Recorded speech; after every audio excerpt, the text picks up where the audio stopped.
Sending money from FNB to Mukuru is very easy. Today I'm going to show you how to do it. First of all, log into your online banking profile. Then select the Send Money option.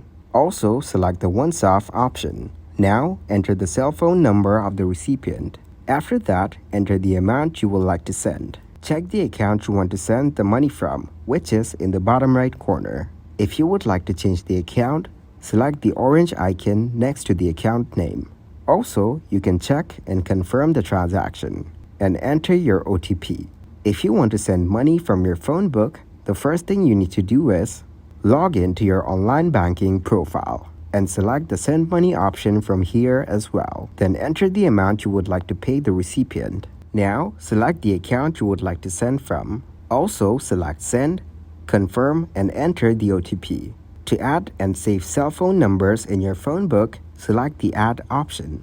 Then, enter a name and the cell phone number you want to send to. Next, select Add Recipient. You can add up to 5 names and cell phone numbers at a time.